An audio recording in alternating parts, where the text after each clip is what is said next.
Hey, this is the Alberta Prepper. I just wanted to say hello and wish you all luck down in the States for the upcoming election. But I also wanted to talk to you about the upcoming election a bit and basically elections and governments in general.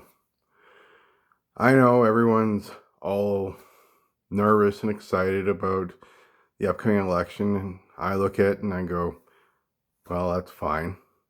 So I named this video, I voted and so should you. Now, I'm not an American, so I can't vote in the US election, but I do vote in the elections of my country, Canada. I have voted since I was 18. I voted in every civic election, every provincial election, and every federal election. But when I first started, I was like many people. I looked at all the candidates and I looked at all the parties and I said, this is the party that represents me. This is the candidate that represents me. I'm voting for that person. And they're going to make changes that will benefit me and the people in general. Until I started talking to my uncle, who happened to be a deputy minister of education in one of the provinces.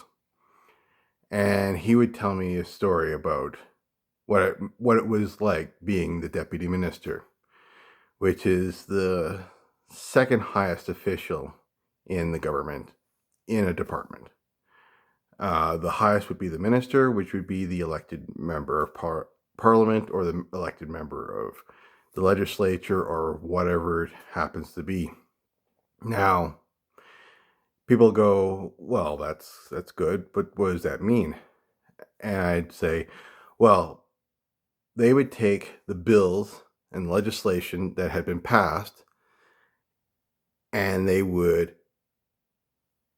write the law the way that they felt would best suit what the law was supposed to say, right? The essence of the law. But they would put in the details. As the old saying goes, the devil's in the details. Well, it's the unelected people who put the details into those bills, the final laws, as they write those laws. Now, once I heard that, I was like, okay, so what does that mean? He goes, that means that we're weebies. And I go, what's a weebie? And he said, well, here, we be here before you, and we be here after you. And that's the words that we would say to the minister when they come to the office and say, I have some great ideas, and we're going to make some changes. And my first comment to them would be, no, those changes are not happening. Just like all the other deputy ministers would say, no, those changes are not happening. We are happy with how things are being run. And that's that. And the minister would go, oh, I'm the minister. I'm the one who makes the decisions. And it's like, you have to have us buy in on those decisions or we don't do those decisions. And he said, oh, I'll make sure. It's like, no, that's not how it's going to work. This is how it's going to work. You make your little law, you make your little bill, and you'll keep it vague. And you'll say, well, we want to have this idea into the school system, or we want to have this idea into the healthcare system, or we want this into this system. And then we would take it, go, thank you very much, and we'd write our own bill. The rules and regulations of how the bill would be enacted. And they may follow the spirit of the bill, or they may not. It just depended on if it worked for how we wanted the department to be run. And I'd say to my uncle, well, that doesn't sound very democratic. He goes, it's not supposed to be democratic. It's supposed to make sure the continuity of government keeps going. We can't rely on people who are coming in and out every 4 years and having fanciful ideas, changing things constantly. nothing would get done. It'd be constant, we'll go this way, then we'll go that way, then we go this way. And I go, well, why are we voting then? He goes, well, you have to have the people think that they have something to vote for. I was like, oh, then maybe I shouldn't vote. And he goes, no, you still vote. Because what you're hoping for is that you find that one person in your riding who'll sit there and go, wait a second, this deputy minister is telling the minister what he can do and not do? Who the hell is he? And fires the guy. But again, with continuity of government, the fact is that most ministers and most legislators down in the States will back down because they don't want all hell to break loose in the middle of elections or even in between elections when they try and change things up. That's why it's little things here and here and here. It's never a wholesale change. It's never the draining of the swamp. Because truthfully, the swamp is this. The swamp is the bureaucrats. The swamp is the donor class and the activist class. That's the swamp. And none of them are going to give up power. And every one of them will figure out ways to make sure that they don't lose that power. The question is can you get someone who's brave enough, stubborn enough, and willing to lose the next election just for the fact of being able to change things for the better? And the fact is once they get into power, the answer will be no. So why do I keep voting? I vote not strategically. I vote for the person that I believe will change. Not keep the status quo, not make me feel safe, but someone who will change things for the better. Now, in the last 15, 20 years of elections that I've gone through in my life, every person I've voted for has never gotten in. And they were never actually part of parties. The first set of votes that I did was a federal election back in the 90s, early 90s. And I voted, this is after talking to my uncle and stuff like that, I voted for the Rhinoceros Party. Why? Because they were crazy enough to do something crazy that would change the course of the country. Would it be for the better? Would it be for the worse? It didn't matter. It was willing to change the course and meant that more than likely that they would fire those deputy ministers, those bureaucrats that were an issue. But they didn't win, of course. It was the Liberal Party that won that year. And the status quo kept going. And the same things happened. And all the time, they would play the game of blame this group or blame that group or blame the other parties. They do that even to this day. The Conservatives blame the NDP. The NDP blame the Liberals blame the Conservatives blame the Liberals. It's non-stop and boring. And the same thing is happening down in the States, but even worse because there's only two parties. So you don't even get the crossfire situation. It's just two groups who are exactly the same, who go around the edges and use division to get their power. How do they use it? They find small groups here and there, and they say to them, hey, you know what? They screwed you over. They what? They screwed you over. Oh, well, screw them. Yeah, screw them. Maybe you should go out and make a big deal about it, that they screwed you over. Like, oh, okay. And they go out and they make a big deal, and all the media is there ready to go. It's always funny how the media is always there ready to go because they get called. They get called a week, a month in advance. Everything's kabuki theater in this world. So why am I saying vote? I'm saying you vote for the person who's going to not follow the lead of the bureaucrats, who's not going to follow the lead of the donor class, who's not going to follow the lead of the activists, who's going to look at the situation of your country or state or town or city or village and say, hey, this is what we need. All the rest of this stuff means nothing. You know, years ago, I thought that the U.S. Constitution and the Bill of Rights was something impressive. Until one day, someone said to me, hey, you know what, Alberta? The fact is that at any point in time, if the wrong person gets in and says, hey, you know what? I really don't care about the Constitution. I really don't care about the Bill of Rights. And if they're on the right side of the donor class, the activist class, the media, and everything else, your rights are gone.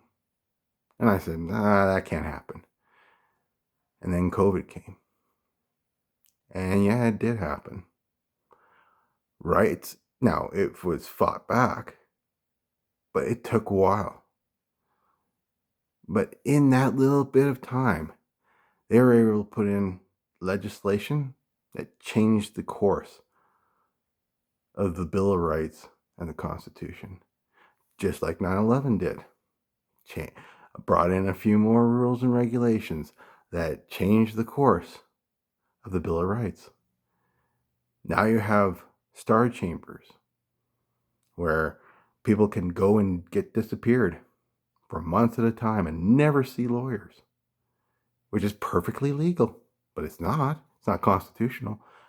But who would be the one to fight for that?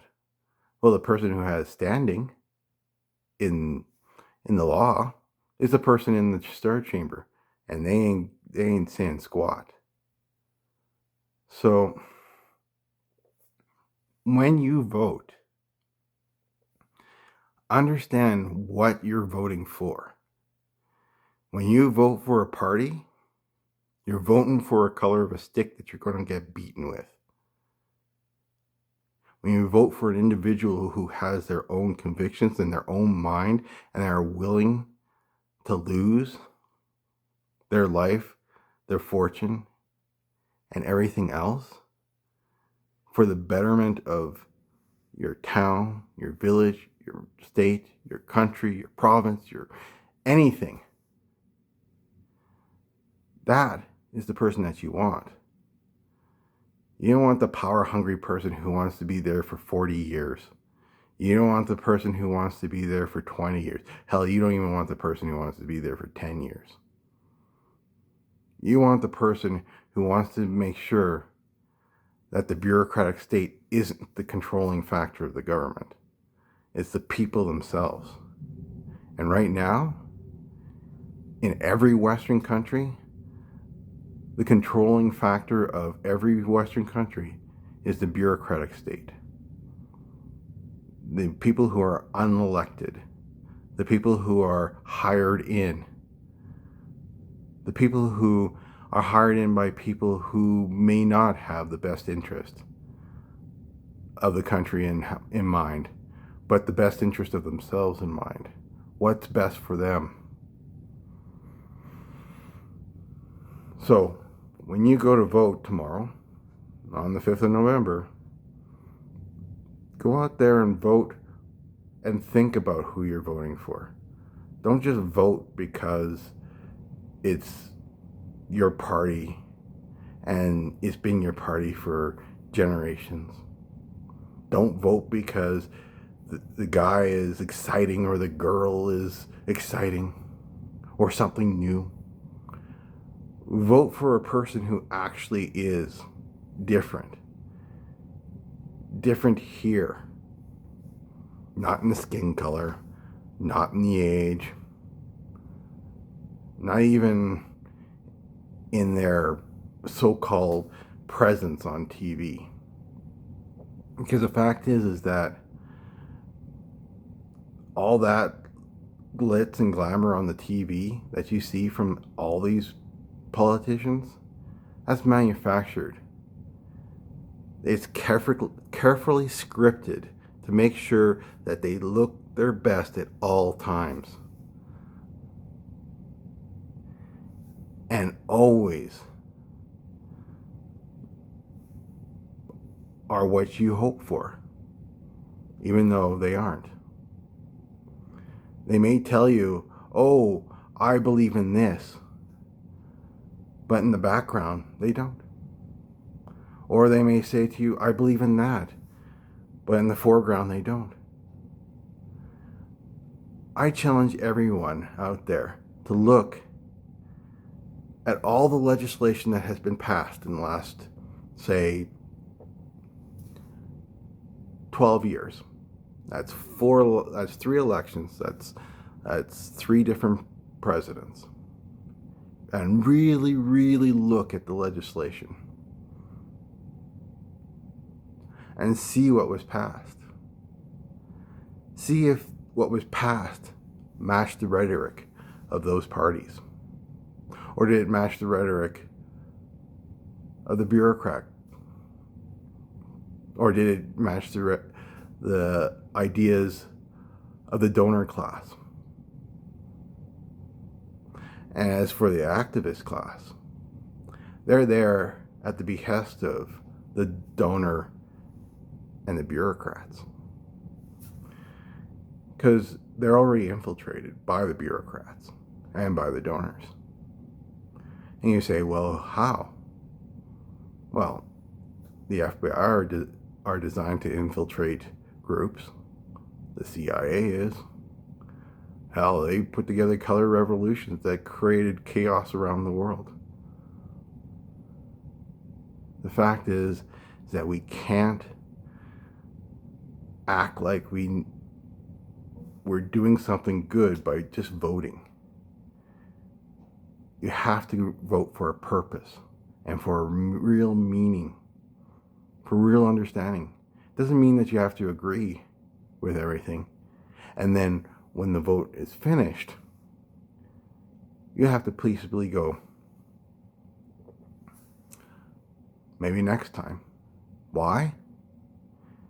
Because if you do anything stupid on one side or the other, I don't care who you are. I don't care who you vote for. If you do something stupid one way or the other, the bureaucratic class has a remedy for that. And that's a new law written inside the bills that were signed off by former presidents in the past to make sure that your rights are removed. So please, look deeply into yourselves, look deeply into the people that you're about to vote for, and understand who it is that you're voting for, and make good decisions. And know that most likely, things aren't going to change. The dice have been cast. The tools are set. Now it's time just to watch the game. Now, if you like what I say, feel free to subscribe and give me a thumbs up. If not, that's fine. I'm a big boy. I'm not here to do anything more than just kind of state my thoughts. But I wish you all luck. and Godspeed. Alberta Prepper. I'm out.